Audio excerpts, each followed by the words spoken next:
Bonjour à tous, donc nouvelle tentative de connexion, mes plates excuses. Donc aujourd'hui je reçois Magloire qui est mon invité du jour, une personne que j'admire beaucoup, voilà. Merci de vous reconnecter, j'en suis navré, j'ai eu un problème technique lié au téléphone, donc tout va bien. Donc bonjour Solcy, bonjour King, bonjour JB également qui nous a rejoint. Mes plates excuses, je disais justement que j'ai eu un problème de connexion. Donc l'invité du jour c'est Magloire. Animateur TV, radio, comédien, mais pas uniquement, vous allez le découvrir et j'ai vraiment, voilà, je suis très heureux de le recevoir, c'est quelqu'un que j'admire beaucoup et nous allons passer, voilà, 30-45 minutes ensemble afin de découvrir ou redécouvrir son parcours. Alors, je vais simplement noter et épingler l'information suivante à ceux qui peut-être vont nous rejoindre. Hop là, on va épingler ça tout de suite. Presque terminé, épinglé. Bonjour aux jumelles de Caen qui sont présentes également. Ça y est, Magloire est connectée. Bonjour Rodrigue.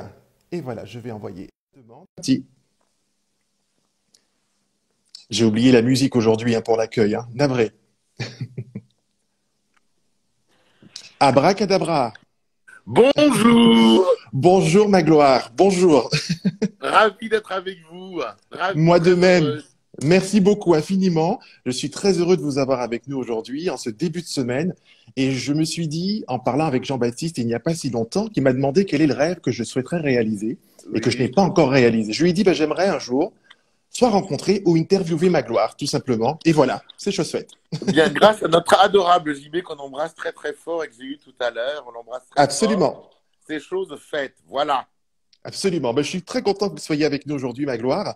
Et j'ai envie de commencer tout de suite, voilà, sans perdre de temps et vous dire, mon cher Magloire, je crois que vous avez donc grandi du côté de Saint-Céré dans le département du Lot, si j'ai bien Alors fait mon j'y suis enquête. né, je n'ai pas grandi là-bas, mais j'y suis né avec bonheur dans le Lot.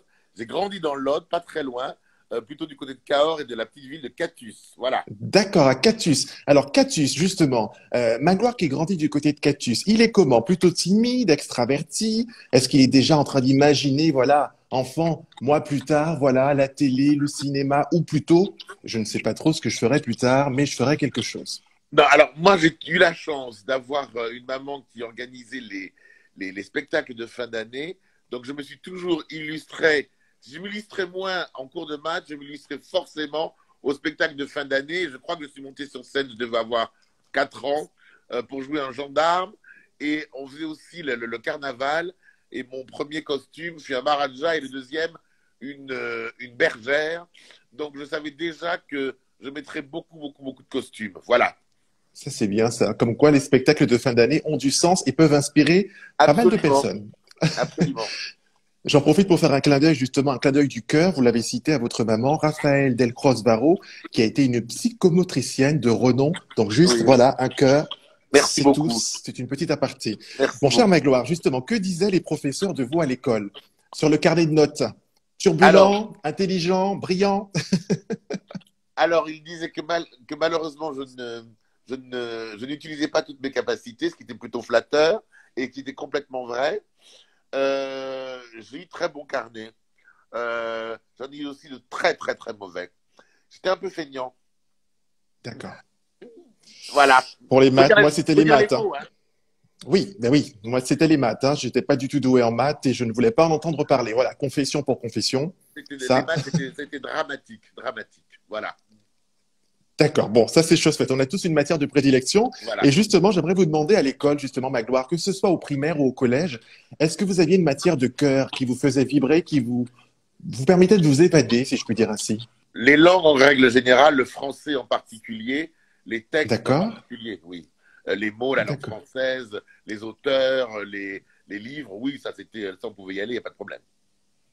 On sent justement que vous êtes un amoureux des mots, puisque depuis que je vous suis, moi, à la télé, depuis le Morning Live, mais pas seulement depuis le Morning Live, on va y Oui, revenir parce qu'il y a eu d'autres émissions avant le Morning Live. c'est vrai, c'est J'ai vrai. toujours dit à ma maman, une pensée pour elle également, et Oui. à mes parents, c'est fou, ce monsieur à la télé, il fait attention au choix des mots parce que les mots ont un impact justement et vous choisissiez vos mots et ça j'aimais justement. Vous ne faisiez pas voilà une phrase pour faire une phrase. Donc c'est juste voilà de moi à vous. Merci pour ça. Les mots ont évidemment un sens qui est par trop faux, trop souvent galvaudé, et les mots sont des signifiants. Donc, et puis c'est avec les mots qu'on fait son esprit, que l'on forge et que l'on forme son esprit. Donc c'est vrai que c'est important. Oui. Je suis entièrement d'accord et souvent je dis, vous parliez du sens des mots et quand je parle à quelqu'un ou quand quelqu'un m'aborde, je dis souvent, moi c'est le respect avant tout et ensuite nous allons échanger car nous sommes des entités qui allons créer notre espace tout simplement avec nos savoirs, nos connaissances, nos échecs, nos réussites et c'est la somme des talents qui permettront justement d'élever le débat ou la personne. Donc Bien après sûr, bien c'est sûr. personnel. Mon cher Magloire, vous avez justement continué les études puisque vous avez fait des études de droit et de sociologie. Alors ça, j'ai aimé justement, puisque j'ai une grand-mère qui a Oui, été sociologue. Donc voilà, c'est oui. pour ça que j'ai aimé. Je me suis dit, ah, c'est top ça. Pourquoi à un moment se dire études de droit et qui puiser la sociologie par la suite? Je crois que j'avais très envie, je suis très curieux des gens, des êtres en règle générale, et je pense qu'il n'y a pas de meilleure solution pour les connaître. Où on fait de la psychologie et de la psychiatrie, mais les maths ont fait barrière. Quoique les maths, avec mon Oui. professeur, M. Lignon, en deuxième année de sociologie à Toulouse, Mirail, ça a, pas été, ça a été costaud. Mais je crois que c'était une envie de connaître la civilisation et les êtres que nous sommes. Voilà. C'était aussi peut-être pour en savoir plus sur notre malheureuse condition humaine. Voilà. Et c'est vrai que la vie aujourd'hui, souvent j'emploie le mot sociologie, justement, quand je parle à mon entourage ou aux personnes qui m'abordent, je leur dis également, c'est vrai que dans la vie, les rideaux se lèvent.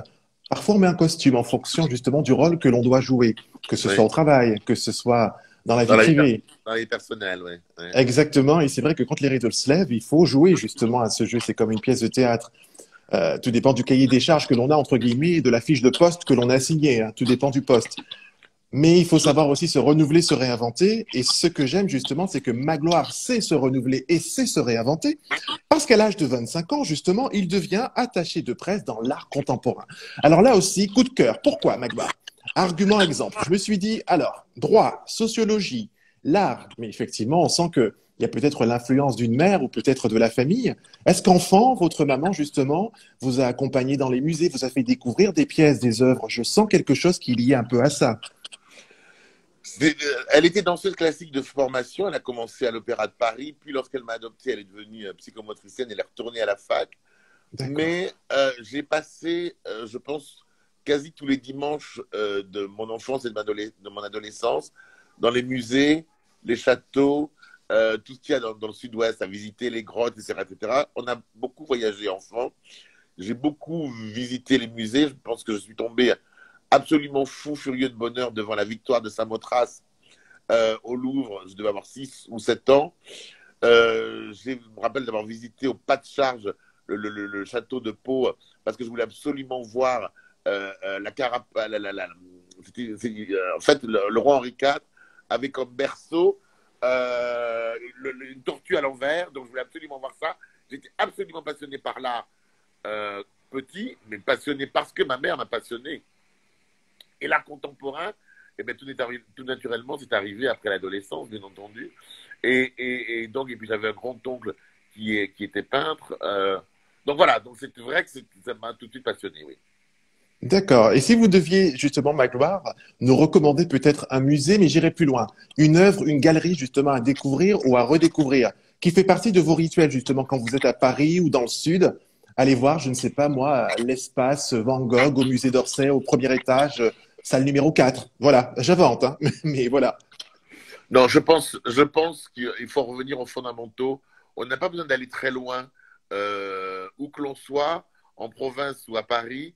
Il y a des petits musées peu visités qui Oui. parfois tombent un peu en désuétude, où l'on trouve des petites merveilles. Donc renseignez-vous à côté de chez vous. Il y a des choses à visiter. On peut pousser la porte d'une église et on y voit des merveilles, puisque l'art aussi de notre civilisation a commencé par l'art religieux, bien sûr. Mais là, j'ai très envie, parce qu'il va réouvrir, j'ai très envie d'aller revoir le Louvre, d'aller voir mes fondamentaux. Oui. Voilà. Donc, voilà. Et puis les galeries d'art, les antiquaires, voilà. Et parfois les dessins de vos enfants aussi. Ça c'est fait, voilà, le message est passé. Et c'est vrai que je suis entièrement d'accord, c'est vrai que cette période de confinement nous a poussé pour la plupart dans une phase d'introspection justement, de prendre du temps, de réfléchir, de méditer sur qu'est-ce que j'aurais aimé faire, qu'est-ce que je n'ai pas fait, pourquoi ne pas le faire en ce moment, puisque c'était la période propice, hein, j'ai envie de dire, au-delà de ce drame sanitaire que nous vivons. Et je rappelle l'importance des gestes barrières. Voilà, voilà, on n'arrête pas, le combat continue. Absolument, Est-ce absolument. que peut-être, Magloire, justement, vous vous imaginiez pas, peut-être à l'époque, directeur d'un musée en créant cette agence, ou pas du tout? D'un musée, peut-être pas. Moi, j'aime l'art vivant, donc ce serait plutôt une galerie, c'est sûr.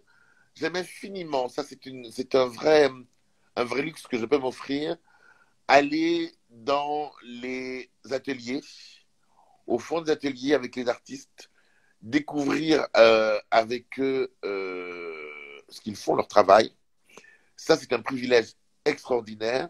Donc, j'aime les artistes vivants, qu'ils soient jeunes ou moins jeunes, parce qu'un artiste, même à 95 ans, est toujours un jeune artiste, puisqu'il est toujours en devenir. Donc, mon vrai luxe, c'est d'avoir la possibilité de temps en temps, comme je le fais, euh, d'aller d'aller voir vraiment là où l'œuvre, où le travail se fait. Voilà. Donc, ça, D'accord. c'est un vrai bonheur. C'est un vrai Oui. bonheur. Voilà. Bah, écoutez, Donc, galerie, pourquoi pas, mais aujourd'hui, il y a différentes façons d'être galeriste, de travailler dans l'art. On peut avoir un lieu comme ne pas en avoir. L'art se vend différemment, l'art circule différemment. oui. L'art est dans la rue aussi. Ça, c'est aussi un vrai bonheur de du siècle précédent et de ce siècle-ci. C'est que ceux qui ont commencé à couvrir les murs et à être réprimandés parce qu'ils ont couvert des murs deviennent après des artistes absolument incontournables. Je pense aux Basquiat qui ne sont plus et aux Kessaring, mais je pense à tous ceux qui le sont, qui travaillent en ce moment encore dans la rue. Là, j'habite à côté d'un collectif d'artistes qui squattent depuis des années un immeuble à Paris. Ils sont dans la légalité ou au bord de l'illégalité, mais dedans, on sait que parmi ces artistes, il va y avoir des stars et il va y avoir, et stars, on s'en fout, il y a des gens qui sont très bons et qui font des choses très belles. Voilà. C'est bien de le signaler. Merci pour toutes ces petites anecdotes dont on ira nous aussi investiguer quelque part pour Mais découvrir oui, ou redécouvrir ces jeunes regardez. artistes. L'art surtout, c'est la curiosité. C'est l'art d'être curieux. Et j'aime bien, j'aime beaucoup quand vous dites, Magloire, justement, qu'il ne suffit parfois que de pousser une porte, simplement, d'aller dans la rue, de lever les yeux. Souvent, on est aujourd'hui dans nos smartphones, la tête baissée dans le métro, on le voit, on ne communique plus, on se regarde plus. Levons la tête, justement. Sky is the Bien limit. sûr, Voilà. bien sûr, bien sûr, bien sûr, bien sûr. C'est très... Alors, je disais précédemment, Magloire, que pour moi, vous êtes quelqu'un qui avait su vous renouveler, vous réinventer. Et pourquoi? Parce que vous avez décidé à un moment de créer votre bureau de relations presse spécialisé dans la mode, justement. Et je crois qu'il y a un lien pour parler de la sociologie, justement, une passerelle entre la mode et l'art, puisque nombre de créateurs, justement, de designers, s'inspirent et ou se sont inspirés, justement, d'œuvres d'art en général. Qu'est-ce qui vous pousse à un moment de vous dire, allez hop, la mode, c'est pour moi, j'ai une petite idée. La mode, elle a toujours été, vous savez, elle a toujours été dans ma vie. Moi, je ne lisais pas les magazines de football, vous pouvez l'imaginer, mais j'avais la chance de pouvoir récupérer les Vogue et les Elle que ma mère achetait. Bienvenue Donc, au club. voilà. Et moi, je m'amusais à 16 ans. Je me suis beaucoup amusé à deviner quels étaient les créateurs. Alors maintenant, c'est des créateurs qu'on voit moins, les Poppy Moreni, les Dominique Morlotti. Voilà, c'était pour moi des créateurs des années 70, 80 surtout, et 90, qui restent majeurs dans ce que l'on fait, et notamment dans leur influence d'aujourd'hui. Donc pour moi, la mode n'est pas un art, mais c'est un art appliqué. D'accord. Elle touche effectivement à l'art et à l'inspiration et à la grâce quand on a encore la possibilité de toucher des vêtements qui viennent de la couture, de la haute couture. Et donc, j'ai eu la chance, moi, de commencer à travailler avec Cohen et Aimant, qui étaient des créateurs de haute couture, qui travaillaient surtout pour les pays du Golfe. Et là, tout d'un coup, oui, effectivement, on se sent touché par la grâce. Comme quand je l'étais, quand j'entendais les reportages de Marie-Josée Le Picard France, sur France Télévisions, c'était la 2, je crois, à l'époque, et qui commentait les défilés de Saint-Laurent et qui disait ce serait une princesse ottomane qui aurait voyagé en Europe. Tout d'un coup, en 5 minutes et demie, pendant un journal télévisé où on racontait la guerre du Golfe, il y avait une parenthèse de bonheur où on voyait effectivement des princesses ottomanes qui s'appelaient déjà Naomi Campbell, etc. Donc, j'avais très envie de participer à cette fête du regard, de l'œil. C'est très joliment dit. Et sachez, Magloire, qu'il y a un commentaire de Rodrigue qui dit que l'art, c'est l'art d'être curieux. Merci, Rodrigue. Bien sûr, mais bien sûr, parce que l'art est partout. Mais regardez les collections. Moi j'étais fasciné par les écrits de ma grand-mère. Je trouvais que les personnes âgées, donc les personnes qui avaient vécu de 1900, avait écrivait de façon merveilleuse. Mais je vais encadrer, parce que j'en ai retrouvé quel bonheur, je vais encadrer quelques-unes de ces lettres. C'est déjà, c'est déjà comme des dessins, c'est déjà comme du fusain, c'est magnifique. L'art est partout. L'art est partout et c'est beau. Et l'art, justement, grâce à vous, entre autres, arrivera à la télévision puisque France 3, justement, vous fait les yeux doux, puisque vous présenterez sur France 3 Paris-Île-de-France, Paris Chic Choc, justement. Comment s'est opérée, justement, cette aventure? Est-ce que l'on vous a contacté ou est-ce que c'est vous qui vous êtes fait remarquer en frappant aux portes, justement? Alors non, j'avais donc mon bureau de presse avec la délicieuse Béatrice Monson et Marie-Ange Laville qui était à la production, qui produisait, qui présentait aussi l'émission, m'a demandé plus de faire des sujets. Mais elle m'a confié des sujets très lourds, des sujets très importants, des sujets de vraies rencontres avec des jeunes, avec les nouveaux créateurs de l'époque. Et donc j'ai transformé ces rencontres pour Paris-Île-de-France en des petites parenthèses c'était comme des petits cabinets de curiosité que l'on pouvait voir à la télévision et en fonction des créateurs, bien sûr. Mais je remercie beaucoup Marie-Ange Laville, mais Marie-Christiane Marek aussi et Viviane Blassel qui, à l'époque, m'avait donné, comment dirais-je, la chance de pouvoir effectivement travailler, montrer, faire découvrir. Le métier que l'on fait, ce que vous faites là, ça n'a de sens que si on a quelque chose à montrer aux gens, quelque chose à dire. Donc c'est pour ça que l'arrivée de la télévision, alors après il y a eu le morning, etc. J'étais un petit peu déçu par la nouvelle génération qui voulait montrer juste leur trombine à la télévision, Oui. en oubliant que quand on a la possibilité d'avoir un média comme ça, le principal c'est de montrer des choses intéressantes. D'ailleurs, par les TikTok, on ne voyait pas mon visage, on entendait juste ma voix Oui. et surtout les commentaires de mes invités. Et c'est bien justement, c'est là toute l'intelligence du propos. Je vous ai entendu dire il n'y a pas si longtemps que vous souhaitiez justement, et vous souhaitez faire une télé qui a du sens justement. Et je trouve que c'est là toute la magie qui a opéré dans Paris Chic Choc. Mais ce qui est bien, c'est que à un moment, vous avez justement pris un peu de recul, j'ai envie de dire, et vous vous êtes dit pourquoi pas participer à d'autres aventures. Et je parle, Magloire, justement, hop, de cette aventure qui s'affiche à l'instant, avec un certain Michael Young. J'ai bossé, j'ai essayé de faire au mieux pour vous. Voilà, la mise en image. Je me suis dit, il faut que ce soit top pour Magloire. Comment justement s'est opérée cette rencontre? On est dans les années 2000 justement. Le Morning Live débarque sur M6. Alors là, pour le coup, c'est le rendez-vous. Comment il disait qu'il réveille tes voisins avec ce haut-parleur, mais c'était juste de la folie pour l'époque. Avec le mégaphone. Vous Oui, savez, quand on en parle maintenant, parce que ça a été un phénomène, les choses se passent beaucoup plus simplement. Je fais dire sans malice ni sans calcul. Lorsque Thomas Valentin m'a demandé de rejoindre l'équipe du Morning Live, en fait, j'étais en vacances. Et, euh, il fallait remplacer quelqu'un au pied levé. Moi, j'avais regardé le Morning parce que cette émission était sur Fun TV et sur M6 en même temps. oui, Et, et on était tous, ceux de Fun TV, on était tous très envieux de se dire on aimerait beaucoup pouvoir aussi passer sur M6. Donc, je n'ai pas me cacher le fait que j'étais absolument ravi lorsque le directeur général de M6 à l'époque m'a appelé. Mais on ne pouvait pas savoir que ça allait être évidemment un tel phénomène. Le garçon qui présentait l'émission, que je connaissais à peine, avait l'air un petit peu agité. oui. Ce que je ne savais pas, c'est qu'il était perclus de talent. Je ne savais pas non plus qu'il y aurait une telle capacité de travail à donner, mais ça, c'est autre chose. Et surtout, je ne savais pas qu'il avait autant d'idées. Et que rejoint notamment par Vincent de Zania, les idées se sont multipliées. Et tout d'un coup, c'est effectivement devenu un phénomène. Et c'est devenu un phénomène plus a posteriori que pendant. Je veux dire, on a passé 6 mois à être totalement ignoré, mais ça, tout le monde oublie, totalement ignoré du public. On nous menaçait de nous retirer quasiment tous les jours parce qu'on faisait moins de chiffres que les clips qui étaient programmés précédemment. Donc, D'accord. ça ne s'est pas fait dans la douleur, ça s'est fait dans une espèce de liberté, parce que je crois qu'on nous a un peu oubliés à l'antenne. Et puis, tout d'un coup, on est devenu un phénomène des cours d'école. Mais le fait est que nous sommes devenus célèbres en 10 jours à peu près, et que ça change un peu les choses. Mais Michael et Vincent et les autres qui ne sortaient pas ne s'en rendaient pas compte. Moi, je m'en suis rendu compte parce que je faisais la sortie des soirées avec ma caméra et mon cadreur. Donc, au début, on me recevait moyennement. Après, souvent, on me recevait parce que j'avais une intériorité, étant donné que j'étais attaché de presse avant. Et puis après, on nous réclamait. Donc, quand on nous a réclamé, effectivement, on a su que c'était gagné. Mais pour le coup, j'ai envie de dire que ça a été un succès. C'est vrai que ça me renvoie à. Enfin, j'aurai bientôt 37 ans au mois d'août, donc je ne vais pas dire que j'ai été, voilà, je ne suis pas bien vu, mais Mais moi, vous ça êtes me un renvoie à mes plus enfant. belles années. Mais vous êtes un Tout... enfant. Merci Magloire. Changement de crème de nuit, conseil d'Amanda Lear. Ça, c'est fait. Elle est excellente. Voilà.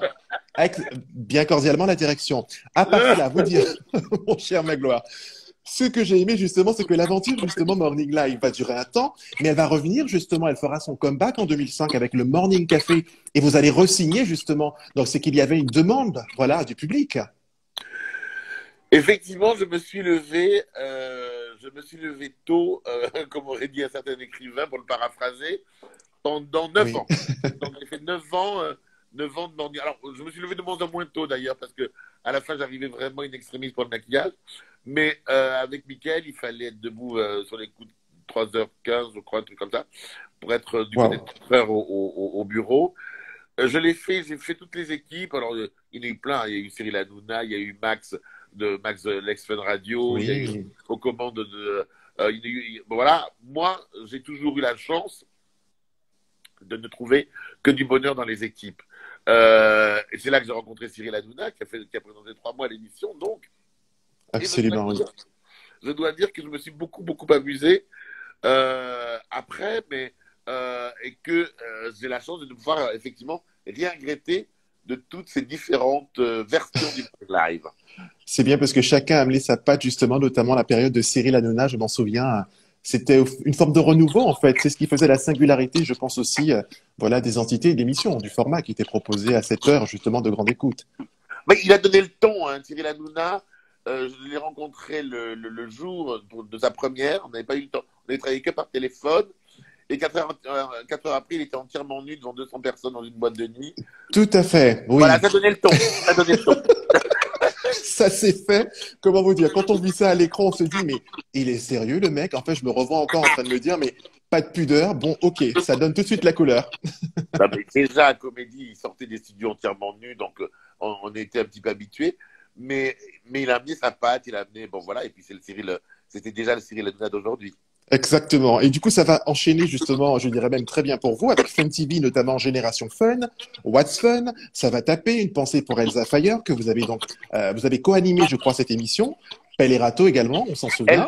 Elsa Fayer, c'est la première qui m'a embauché à la télé, hein. C'est la première qui m'a embauché en tant que chroniqueur, faut le savoir. D'accord. Euh, En tant que véritable chroniqueur, c'est Elsa Fayer qui m'a embauché. Ouais. Eh bien, une pensée pour Elsa Fayer, qui est une Ah, je femme, je l'embrasse crois. très fort. Je l'embrasse Oui, qui très a un cœur fort. immense et je l'ai suivi quelque temps également à l'époque dans l'émission, vous savez, sur France 2. On a tout essayé avec Laurent Ruquier à l'époque. Voilà. Absolument, Entre absolument. autres, c'est dire que j'avais un petit coup de cœur pour Elsa, justement. On Mon l'embrasse. cher, on l'embrasse. Alors, du coup, en 2005, la bonne nouvelle, c'est que d'un coup, d'un seul, Magloire, abracadabra, is no good, au cinéma, comme ça, voilà. Je me dis, tiens, Magloire, dans l'exercice cinématographique, le septième art lui ouvre ses portes, entre Alors, guillemets, si je j'avais puis dire. déjà John Love, celui qui avait fait ce film merveilleux des années 80 qui s'appelait La salle de bain. John Oui, Love m'avait embauché pour un film qui s'appelait Les Infortunes de la beauté.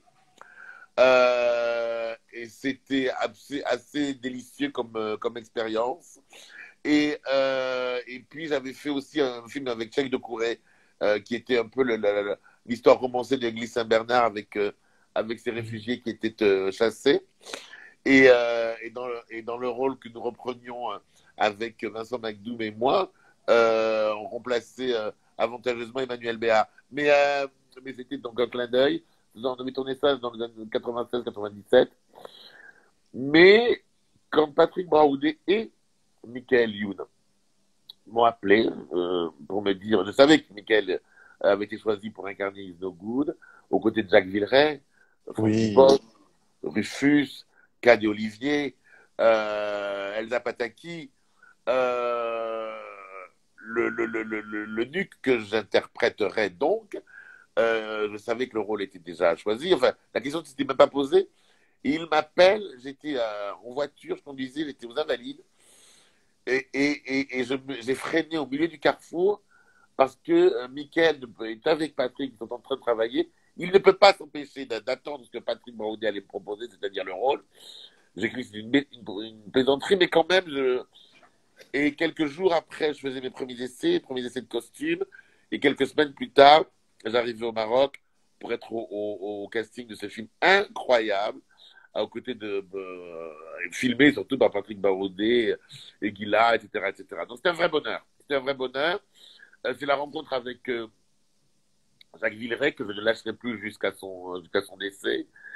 Et puis surtout, c'est l'amitié renforcée avec Franck, avec Michael, voilà, avec Anne Olivier. On peut pas oublier ce genre d'expérience parce que c'est fou. Faire partie du casting d'un film aussi important, c'était le plus gros budget du cinéma français de l'année, de cette année-là. C'est fou, on est extrêmement dorloté. D'ailleurs, on y prend goût. Hein. On est extrêmement dorloté, mais on sait qu'on doit être bon au bon moment parce que sinon, on fait perdre du temps à tout le monde. Voilà. Absolument. Et une vraie pensée, vous l'avez dit, pour Jacques Villeray, qui est voilà, un grand monsieur du cinéma et parti trop tôt, encore une fois, comme beaucoup. Mais c'est, voilà, une pensée pour Jacques Villeray. D'ailleurs, le dîner de con, je pense qu'il fait partie des classiques, justement, chez les Français, notamment. Bon. Il y a eu également, Magloire, Duval et Moretti, justement. Une Oui, parenthèse, pardonnez-moi. je vous en Mais prie. Jean-Loup Dabadi nous a quittés et je pense que les plus beaux textes comiques que Jean-Loup Dabadi a écrits étaient pour Jacques Villeray. J'aimerais beaucoup qu'on les sorte, qu'on les exhume parce que c'était absolument extraordinaire. Il a écrit parmi les plus belles chansons françaises, bien sûr, pour tous nos chanteurs qui sont, je crois, aujourd'hui orphelins. Mais Jean-Loup a écrit aussi des choses pour Jacques Villeray que j'avais relu avec lui qui sont absolument extraordinaires. C'est ma petite parenthèse, une petite pensée pour un monsieur que je ne connaissais pas, enfin très peu, mais qui a marqué non seulement le show business, mais la culture française, puisque maintenant il est désormais entré dans la culture française, monsieur l'académicien. Voilà. Merci pour ce clin d'œil. C'est vrai que les membres de l'Académie, j'ai envie de dire, ce sont des personnes, des personnages emblématiques. C'est vrai que j'aime beaucoup, de temps en temps, me réfugier sur le site de l'Académie française. Ça y est, je vous avais perdu un court instant. Vous m'entendez? Je suis là, je suis là, je suis là. Ça y est, c'est parfait, je vous entends. Je disais justement, c'est vrai que c'est bien de rappeler justement l'Académie française, parce que j'aime de temps en temps m'y réfugier, notamment pour chercher un mot, une phrase, un vers, justement, une correction. Et j'invite d'ailleurs tout le monde à le faire quand parfois vous avez un doute. Les livres ont du sens, les mots ont un sens, l'a redit Magloire, un impact également. Mais le site de l'Académie, c'est tout simple et je peux vous promettre que ça permet de lever des doutes sur bien des questions. Voilà, c'est juste une petite aparté également. On l'entend dans votre syntaxe. Il est rare, quel que soit le média, et malheureusement même dans les plus grands médias, d'être interviewé ou interrogé par quelqu'un qui a une syntaxe parfaite. Ça fait combat d'arrière-garde et de vieux con, mais c'est important. Et comme je vous ai réservé une surprise, à la fin de l'interview, je vous réserve un petit scoop et on parlera de ça. Allez-y, continuez, je vous écoute. Merci beaucoup, Magloire. Je suis très touché et je rends hommage à ma grand-mère et qui, comme je vous disais, a été sociologue et qui m'a beaucoup appris. Donc voilà, pour ces dames.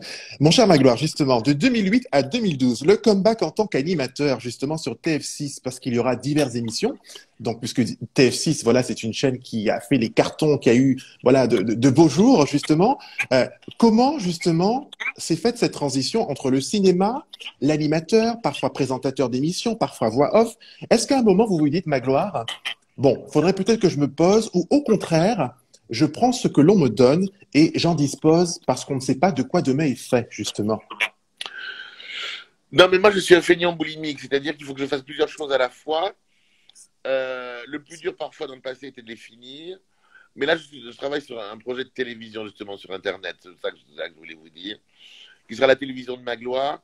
Et je trouve que c'est encore un projet nouveau parce qu'aujourd'hui, et c'était un rêve, il y a encore 10 ou 15 ans, de pouvoir faire sa petite télé à soi. Oui. On ne peut pas reprocher que l'on ne vous propose pas les bons projets. Parce qu'aujourd'hui, les projets, on se les offre et on se les donne à soi-même. Oui. Je crois que c'est vraiment important, y compris dans le cinéma. Josiane Balasco disait, une de mes amies comédiennes, tu ne trouves pas de boulot, fais-le ton boulot. Gazon maudit, c'est personne d'autre qui l'a écrit que Josiane Balasco pour elle-même et pour Victoria, puis c'est tout. Donc là, aujourd'hui, je me donne la possibilité, avec une équipe... Vous m'avez ou pas? Oui. Alors ça y est, on vous a à nouveau, ça a coupé légèrement. Donc, ça y est. je travaille avec un producteur qui s'appelle Aurélien Combel, je travaille avec un autre producteur qui s'appelle Michel Lévy, et avec tout ce petit monde, notre boulot, on se le donne. Donc voilà, on est une équipe autour de Michel et voilà, donc j'ai très envie de faire des choses, de dire un petit peu ce que j'ai, la possibilité de dire chez vous, parce qu'il est très rare de pouvoir qu'on puisse s'exprimer et que les Oui, gens surtout étudient votre vie aussi bien. oui, Euh, donc oui, moi, il y a un mot qu'a inventé un monsieur dont le papa était, vendait des journaux à Barbès, qui est le mot rassemblance. Et moi, j'ai très oui. envie de rassembler les gens et les civilisations. Et j'ai très envie de montrer qu'à côté de nous, la porte à côté, il y a les représentants d'autres civilisations et d'autres cultures surtout. Et ces cultures-là, au lieu qu'elles nous fassent peur, eh bien, rencontrons-les pour les connaître et les apprécier. Donc, ça sera tout le message de cette nouvelle chaîne, de cette nouvelle télé. Alors, vous me demandiez pour que la transition. Il n'y a pas eu de transition, je suis comme ça, je suis heureux dans un atelier d'artistes. Je suis absolument ravi à Barbès, au rue Mira, dans le 18e, qui est une rue un peu agitée, qui a eu longtemps mauvaise fréquentation, parce que habitée, fréquentée par beaucoup d'immigration, qui aujourd'hui devient la rue la plus hype, parce qu'il y a des créateurs, je pense à la petite Vogue, Vague, comment elle s'appelle, Vogue Vagabond, qui a habillé Beyoncé, une petite africaine magnifique. Le hasard fait qu'elle est repérée par la styliste de Beyoncé et qu'elle l'habille pour les commémorations pour le centenaire de Mandela. Donc tout d'un coup, elle devient une star aux États-Unis, en Afrique, etc. Voilà, tout ça se passe à côté de chez nous, à Paris, mais partout aussi en province. Eh bien, vous avez des gens qui ne sont pas comme nous, mais qui nous ressemblent. Rassemblons-nous, rassemblance. C'est important de rassemblance. J'aime beaucoup ce terme. Moi, j'ai une autre phrase qui me vient à l'esprit. On dit souvent que la richesse se cultive dans la différence de l'autre, justement, des Bien sûr. autres. Donc, je pense que oui, ça rejoint justement ce que vous dites et c'est important. C'est un peu pour ça, justement, que j'ai comme je dis, mon concept n'est pas novateur, Magloire, que de faire des interviews. Voilà, le confinement a révélé X personnes et les interviews fusent sur la toile. Mais je me suis dit, moi, que j'aimerais justement offrir une tribune à des hommes et des femmes talentueux afin qu'ils puissent peut-être parler justement d'une passion, d'un talent, d'une idée, voilà, d'un projet avec leurs mots justement et sans qu'ils soient interrompus et avec des questions, voilà, toujours liées à un style journalistique avec un buzz par-ci, enfin un piège par là. Non, c'est on parle, on échange, on s'élève et peut-être inspirer ceux qui sont en face et de se dire, vous aussi, vous pouvez le faire. Il n'y a pas de sous-métier. Enfin voilà, je voulais juste rajouter à ça justement une petite pensée. Et puisqu'on est dans la bienveillance justement, j'aimerais parler d'une personne qui vous est chère également, avec qui vous avez partagé un moment à l'écran. Cette personne que j'ai reçue il n'y a pas très longtemps justement dans l'interview, un certain Vincent McDoom qui m'a dit, cher David William, vous passerez un très très bon moment avec ce monsieur. Voilà. Comment s'est fait cette rencontre? Il m'a dit depuis la mode, vous vous connaissez déjà. Ça fait des années en fait. On se connaît depuis 30 ans, mais il ne veut pas que je le dise parce qu'il y a 30 ans, il n'était pas né comme moi d'ailleurs. Il était arrivé de son île. Il était formidable parce qu'avec sa petite machine, il faisait déjà des merveilles. Et puis, plus que quelqu'un de mode, c'est une icône de mode. Euh, il a, euh, il a cassé, piétiné plein de tabous. Et d'ailleurs, aujourd'hui, la jeune génération le suit parce que je vois ces jeunes gens qui sont habillés très curieusement, avec beaucoup d'exubérance. Et c'est tant mieux, parce que moi aussi, à 15 ans, je portais le bandeau de Véronique et Davina, et qu'on me regardait un peu comme ça chez les frères, mais que je devais en passer par là pour devenir l'homme que je suis. Et je dis bien l'homme que je suis. Donc c'est vrai que quand tout d'un coup il arrive sur les ondes grâce à Arthur, sur le devant, bah, il a fait d'abord Miss Météo, ça paraît première, ça ne faut pas l'oublier. Mais quand Oui, il a fait, et je dis bien Miss Météo, mais je dis bien, quand il est arrivé dans la ferme, c'était une révolution, ce garçon madame, il l'incarne divinement avec une justesse, sans aucune vulgarité. Il est ce qu'il est. oui, Moi, j'aime que l'on puisse être ce que l'on est. À partir du moment où on ne fait de mal à personne et où on ne dérange personne, on n'agresse personne, on est comme on est. Donc, et aujourd'hui, on se pose des questions millénaires, puisque ça a toujours existé, sur les questions de genre, qui sont des questions au secours. On est comme on est. Et donc, son incarnation et sa façon d'être m'ont fait hurler de rire. Je ne peux pas vous dire les crises de nerfs et de rire que nous avons eues sur le tournage de La Folle Route, puisque cette image, c'est l'image l'image presse de La Folle Route, qui était cette émission Oui, un peu, comment dirais-je, objet non identifié dans le PAF. tout à fait. Mais Oui, 3 années quand même, hein, 3 saisons. Hein. produit absolument par deux fous, parce que Koé a dit OK, on y va. Cécile de Minibus était à fond, donc ils l'ont produit tous les deux. Et donc ils nous ont récupéré de temps en temps un peu fatigués, exsangues, une fois à Saint-Tropez où on a échoué, une fois en Belgique, enfin, parce que l'idée c'était qu'on voyage avec 1 € par jour. Mais on s'est très bien débrouillé. Nous nous sommes fait beaucoup d'amis. Et d'ailleurs, on peut le voir et le vérifier sur YouTube notamment. Il y a pas mal de séquences de La Folle Route et c'est ce qui est agréable justement. Et j'aimerais vous lire, Magloire, un message. Ce sont les jumelles de Caen. Elles ont leur page Instagram également. Elles font également, voilà, elles reçoivent du monde. Elles disent, D'accord. vous avez osé casser les codes et briser les tabous. Ça a permis à beaucoup de personnes de s'assumer tels qu'ils sont, vraiment. Donc merci à vous, Magloire et Vincent. Voilà. Merci à elle, mais c'est vrai que c'était une manière effectivement de passer, d'essuyer les plâtres. Alors on s'en est ramassé pas mal, hein, faut quand même le dire, mais c'est pas grave. C'était même pas une mission, c'est une évidence. Voilà, D'accord. nous sommes ce que nous sommes, nous n'agressons personne, vive la vie. Absolument, vive la vie. Et comme je dis souvent, j'aime la vie, je ne lui pose pas plus de questions. Voilà, se lever le matin déjà, c'est déjà pas mal, sans amener de spiritualité. Restons Exactement. neutres, mais bon, je pense que déjà marcher, c'est pas mal. Mon cher Oui, Magloire, justement, pour enchaîner, en 2013-2014, par là, vous avez dirigé une chaîne sénégalaise, justement. Vous avez oui, pris la direction de cette chaîne, c'est Africa 7, je crois, c'est bien ça? oui. Comment justement s'est présenté ce projet? Puisque là, d'un coup, c'est vous qui êtes à la direction, c'est vous qui programmez, qui recrutez. Est-ce que vous avez eu justement toutes ces sortes d'actions possibles? Comment cela s'est opéré? Parce que ça m'intrigue. Je me suis dit, mais c'est parfait ça, en fait, pour Magloire. Oui, mais c'était compliqué parce que c'était à distance et justement c'est pour ça que ça s'est arrêté parce que c'était compliqué. Mais c'est pas le seul projet de chaîne et c'est pour ça que je vais finir par y arriver parce que j'ai Oui, travaillé sur un autre projet, mais là il y a eu des problèmes financiers sur l'art contemporain, autour de l'art contemporain. J'ai travaillé aussi effectivement pour plusieurs chaînes africaines en tant qu'animateur, en tant que producteur et à la direction de la chaîne. Mais c'est vrai que l'Afrique souffre encore beaucoup.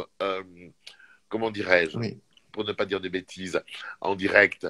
C'est compliqué. C'est très compliqué. oui, On va pas c'est vrai. épiloguer. Hein, vous l'avez Oui, compris, c'est compliqué.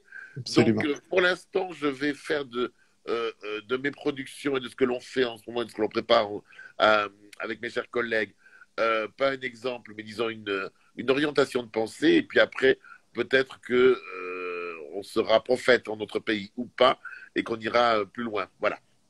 C'est très bien. Moi, j'ai envie de vous dire de l'audace en toutes circonstances. Ça, c'est très important, justement. Et comme vous êtes quelqu'un d'audacieux, entre autres, que de qualificatifs, hein, que de mots. Mais j'ai envie de dire pourquoi. Justement, parce que non seulement vous participerez à l'émission Fort Boyard en 2017 avec, entre autres, Camille Serre, Miss France 2015 pour l'association Les Bonnes Fées, car je rappelle que c'est le principe de l'émission Fort Avec la Boyard. délicieuse Camille Cerf. S'il vous plaît. Mais oui, et ça c'est juste sublime. Il y avait également Nelson Montfort. Je me permets de vous lire les noms également. Thierry Samitier, Gérard Vives et Agathe Prou, car c'est une équipe. Je dis souvent, c'est la somme des talents qui mène justement au succès. Et ces personnes vous accompagneront. Et on voit Magloire justement dans certaines pièces, certaines salles, mais parfois horrifiées par certaines espèces. Et moi le premier, parce que je ne peux pas le faire et je ne le ferai pas. Même un cirque, quand je suis dans un cirque, je vois un serpent, c'est please, ouais, voilà, elle est où la sortie, s'il vous plaît? Je me dis, mais c'est pas mal comme exercice. Et là, d'un coup, il vous rappelle et vous deviendrez Monsieur Magic, justement, dans Fort Boyard. Quel souvenir de cette belle époque, Magloire? Alors, déjà, Gérard Vives, je ne sais pas si on se rappelle bien de lui, mais enfin, on connaît son nom. Le big Il deal, le avait big pris. deal. Oui, aussi, oh, il a fait tellement de choses. C'est une vraie Oui, rencontre. En fait, vous passez une journée, une soirée, une journée, avec des gens que vous ne connaissez pas, qui font votre métier, dont vous connaissez le visage, le travail. Et Gérard Vives, c'est une vraie rencontre, ainsi que Nelson Montfort et oui, les commissaires aussi. C'est-à-dire que tout d'un coup, on s'entraide, c'est une équipe. C'est pas facile de faire d'être candidat à Fort Boyard. Moi, j'ai mes kilos rampants, on monte, on descend, on grimpe. Enfin, je suis sorti de là, j'étais tellement fatigué que je louchais quand même, il faut quand même le savoir, oh à mon la fin de Dieu. la journée. mais c'était pour moi un dépassement de moi-même, et je l'ai dit ce jour-là, c'était une manière de renaître médiatiquement déjà, et de renaître physiquement. Oui. Donc, quand Guillaume Ramin et Alexia Laroche-Joubert, Alexia m'appelle et me dit: est-ce que tu voudrais être pour un nouveau personnage pour fêter les 30 ans de Fort Boyard? Je plonge dans la seconde. On me dit: tu vas être magique. Je le savais déjà. Et, euh, et quel bonheur et quelle chance que justement on me donne cette chance-là, qu'Alexia, Guillaume et toute l'équipe, et France Télévisions, bien sûr, me donnent cette possibilité-là. Alors, je ne trahirai pas de secret, mais je serai du casting de la prochaine saison. Donc, d'ici quelques jours, je tournerai. D'ici quelques temps, je serai en tournage pour Fort Boyard, pour l'été prochain. Parfait, ça on aime, ça fait du bien justement. Il faut, puisque vous revoir à la télé me ferait en tous les cas le plus grand bien et je suis ravi de savoir que vous allez justement, à travers les projets dont vous nous avez parlé il y a quelques minutes justement, et entre autres, de reprendre le rôle de Monsieur Magic. Moi j'aime beaucoup l'idée, ça fait plaisir et ça fait du bien Merci justement. beaucoup, merci beaucoup, merci beaucoup. Alors, mon cher Magloire, j'aimerais parler d'un sujet important quand même et qui me touche également parce que il faut mettre les mots sur les choses justement. Aujourd'hui en France, il y a des personnes aujourd'hui qui se font agresser, insulter verbalement parce qu'elles sont grosses, justement. Et ça, pour moi, c'est quelque chose qui est impensable, invivable, car j'ai grandi avec une sœur que j'aime tant, qui a 4 ans de moins et qui est une femme, ne dit-on pas, de forte taille, justement, mais qui s'aime aujourd'hui, qui s'assume beaucoup plus. Et c'est vrai qu'elle m'a dit durant toutes ces années, David, ça n'a pas été facile. David, il y a des fois, je voulais me confier, je ne me suis pas confié. David, il y a une fois où j'ai voulu t'appeler, mais je n'ai pas osé t'appeler pour ne pas te déranger. Je lui ai dit, mais je n'imaginais pas, je ne savais pas, peut-être que mes yeux étaient fermés, parce que tu souriais en fait. En façade, tu souriais. Et elle m'a dit, c'était pour ne pas faire de peine aux autres, aux gens qui m'aiment. J'ai dit, mais non, mais tu souffrais. Donc, Magloire, merci. Je voulais juste le dire en live, que d'avoir pris la parole sur différentes antennes, différentes radios, et d'avoir dit que la grossophobie, justement, c'est un fait, et que beaucoup de personnes aujourd'hui On en souffre. souffrent. Voilà. Donc, merci. Pardon. Merci beaucoup. Et moi, je vous dis merci de le dire et de témoigner. Je dis merci aux jeunes, aux city jeunes de Tarnos qui ont écrit un court-métrage formidable, je peux le dire, parce qu'ils l'ont écrit, qui a été produit par Aurélien Combel, avec le soutien de la mairie de Tarnos et de monsieur le maire de Tarnos, de la mairie de Paris, parce que tout ça aussi a été lancé par Hélène Bidard, que j'ai eu tout à l'heure en ligne, qui est adjointe pour la lutte contre les discriminations et l'égalité femmes-hommes. Euh, un jour, je suis dans une radio, dans le hall d'une radio, et un garçon plutôt sympathique que j'aime beaucoup me dit: Magloire, t'as encore bouffé le chien. Et là, tout d'un coup, j'étais comme un Pardon. enfant de 6 ans, un peu ce que vous disiez votre sœur à vous. Oui, Magloire, tu as encore bouffé le chien, t'es gros. Et c'est qui cette Et personne? Ça ne se fait non, mais pas. peu importe. Vous savez, j'ai un statut, nous avons un statut privilégié. Les gens vous voient à la télévision, donc les gens sont plutôt gentils, etc., etc. On me dit pas: Magloire, t'es homosexuel, Magloire, t'es pédé. Non, on me dit: t'es gros. Et je Oh dis: là mais c'est quand là. même extraordinaire de pouvoir comme ça m'insulter en toute impunité, alors que moi, je viens juste voir un de mes amis qui travaille ici. Mais j'étais blessé comme un petit garçon, et surtout, je n'ai pas pu répondre parce que j'étais pris par la sidération. Oui. Ce jour-là, j'ai dit que c'était la dernière fois. Voilà, je me suis dit, j'en suis ému encore, je me suis dit, ça c'est la dernière fois. Et donc, j'en ai parlé effectivement à la radio, et le mouvement est parti. Hélène Bidard qui travaillait déjà là-dessus, parce que si on met pas des mots sur les choses, comme l'a pu le vivre votre sœur à vous, David Julien, on ne sait pas que l'on est victime. Votre sœur était victime, elle a été victime, elle était doublement victime, parce qu'elle ne pouvait pas et elle n'a pas osé vous en parler. Oui. Une femme en qui on a des gestes sexistes, même si encore aujourd'hui, trop de femmes n'osent pas parler des violences qu'elles subissent, elle doit se dire: j'ai vécu une violence.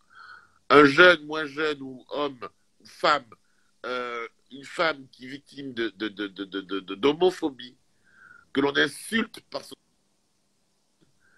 est une personne qui subit une violence, qui doit la dénoncer.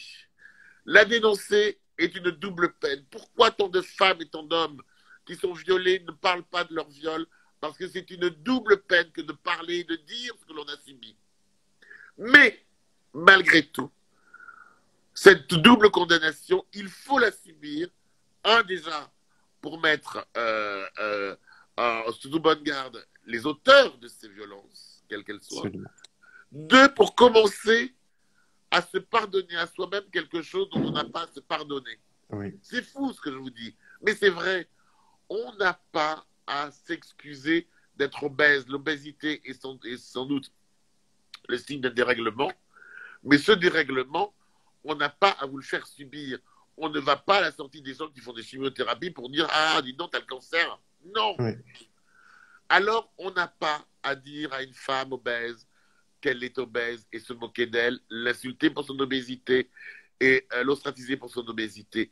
Il y a, David, des femmes qui n'accompagnent pas leurs enfants à l'école parce qu'elles sont obèses. Et ça, il faut que ça s'arrête. On ne peut pas être deux fois victime.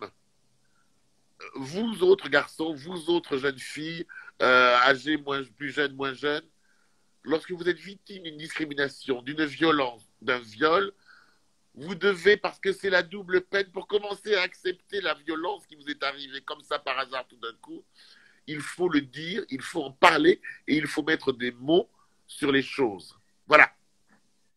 Merci beaucoup. Merci vraiment de le redire, de le dire et de le redire haut et fort. Et je suis très touché vraiment parce que je ferai ma sœur justement réécouter cette séquence et moi ça me fait chaud au cœur pour elle justement et pour toutes ces femmes justement qui sont chez elles, qui ne sortent plus, qui n'accompagnent pas leurs enfants à l'école, qui ne vont plus au travail.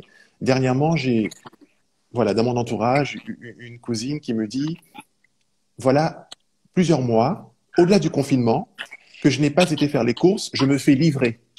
Je lui dis mais ça ne te ressemble pas et je me rends compte que ça fait 6 mois que nous ne nous sommes pas vus, elle et moi justement. Et elle me dira que depuis sa grossesse, et j'en parle sous son contrôle parce qu'elle m'a dit que tu peux justement livrer ce témoignage, sinon je ne me permettrai pas. Elle me dit c'est simplement parce que mon corps a changé et que je ne m'assume pas. Et en fait, je me suis rendu compte que c'est parce que les gens me regardaient différemment que je ne m'aimais plus. Magloire, j'ai pris mon téléphone. J'ai dit bonjour, je suis en bas de chez toi. Et là, elle me dit, mais qu'est-ce que tu fais là? Je suis en bas de chez toi. Je suis monté, nous avons discuté. Est-ce que tu souhaiterais que nous allions faire les courses et est-ce que je peux peut-être t'accompagner quelque part? Elle m'a dit, dans le parc, ce serait pas mal. Nous avons été dans le parc, tout simplement. Elle regardait à droite, à gauche. Alors, ce que je dis là, je ne suis pas un héros, loin de là. Je ne suis pas Dieu, je ne suis pas ce que vous voulez. Ah, je suis juste moi, une entité qui me suis dit, c'est maintenant, j'y vais, c'est pas demain. Arrêtons la procrastination et arrêtons les jolies phrases, voilà, puisque bon, certes, mais j'ai agi en fait. J'ai agi, voilà, j'ai agi. Et si ça peut permettre qu'elle ait eu un moment de répit dans les 24 heures que font une journée, en sociologie, ne dit-on pas, alors elle se dira que tout n'a pas été routine, justement. Voilà, je voulais juste tout simplement le dire. Pour elle une parenthèse difficile, mais après coup, une parenthèse de bonheur. Oui. Merci pour elle. Et j'invite tout le monde. Vous savez, les gens que l'on ne voit plus, que l'on voit moins, qu'on entend moins, il se cache toujours quelque chose. Alors, la période de confinement a été pour moi le moment d'appeler les gens. Oui. Parce que la vie fait que on oublie de dire quelque chose qui est absolument essentiel. C'est de dire je t'aime à des gens que l'on aime, à ceux que l'on aime. Parce qu'un jour, il est trop tard. Et pour avoir perdu une ou deux personnes plus ou moins éloignées, bien sûr. Mais justement, l'éloignement, c'est l'éloignement que l'on se donne. Alors, je suis toujours très agacé quand on me dit « Mais tu ne me donnes pas de nouvelles, mais tu n'as qu'à décrocher ton téléphone, toi aussi. » Tout simplement. N'attendons pas que l'autre appelle. N'attendez pas que l'autre vous appelle pour des raisons d'orgueil stupide. Appelez-le et dites-lui « Je pense à toi ». C'est important. Et il y a des gens, Magloire, qui pensent à vous avant de prendre congé, de vous laisser vaquer à vos occupations, car j'ai une petite conclusion à faire justement de notre rencontre. J'aimerais vous lire quelques messages. Cristal qui dit « Merci, Magloire ». Les jumelles de corps rajoutent « Merci pour ton beau message de soutien à Magloire ». Rodrigue rajoute « Force à toi, tu es un amour ». Voilà. Et il y a d'autres messages. Stanislas qui rajoute « Coucou Magloire, la bise de Dubaï, j'espère que tu vas bien ». Et JB qui rajoute un cœur, un smiley avec des cœurs sur les yeux. Merci Jean-Baptiste, qui est l'objet d'ailleurs qui a permis cette rencontre. Magloire, j'aimerais faire un petit monologue de 20 secondes, pas plus, pour vous dire merci de simplement être ce que vous êtes. Car c'est compliqué d'être une autre personne. Apprenons déjà à être ce que nous sommes nous. Merci Absolument. que d'élever le débat justement en ayant accepté ce moment de rencontre pour une personne inconnue au bataillon qui voulait simplement vous dire merci, que d'avoir un jour, voilà, par un abracadabra, intégré mon écran télé en noir et blanc à l'époque sur l'île de la Guadeloupe en disant tu peux le faire, tu vas y arriver, mais sans rentrer dans un débat autour de la communauté, l'aspect communautaire des choses, c'est juste dire je suis là jeune homme, regarde, on sait s'exprimer et tu pourras le faire. Et enfin, merci tout simplement que d'exister parce que vous permettez, je pense, à beaucoup de personnes de s'élever, de réfléchir et de se dire que rien n'est acquis et que tout est un combat, tout est un travail. Et même si la vie n'est pas une suite logique, je pense qu'il faut pouvoir faire comme vous, se renouveler, se réinventer en permanence. Voilà, tout simplement. C'est C'est très sorti comme joli. ça. C'est très, très joli. C'est très joli. Et je suis ravi que de votre Guadeloupe natale, vous soyez et que vous puissiez et que vous fassiez d'aussi jolies interviews parce que moi, effectivement, on ne se connaissait pas. Mais la qualité de vos questions et le travail que vous avez fait avant, parce que je sais ce que ça veut dire, Oui. eh bien, c'est très joli. Je ne regrette pas un instant et au contraire, je regrette juste de ne pas vous avoir connu avant. Mais c'est chose faite aujourd'hui grâce à JB, que j'embrasse très fort pour les raisons qu'il sait.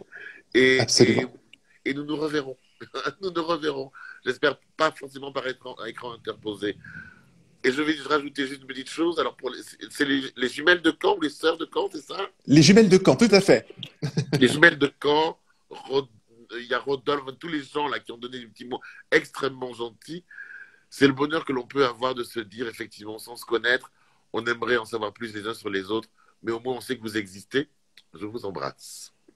Merci Magloire. Prenez soin de Oui, vous et oui. prenez soin de vous. Très Prenez important. soin de vous. On se retrouve sur Internet, sur YouTube, sur ma chaîne. Et puis, voilà, on va se parler très, très vite et va tous se revoir et tous pouvoir se donner un peu de chaleur. Voilà. Merci beaucoup. Des bisous, des bisous, des bisous, toujours des bisous et à très vite Magloire. Au revoir, au revoir. Au revoir, David. Je ne sais pas faire.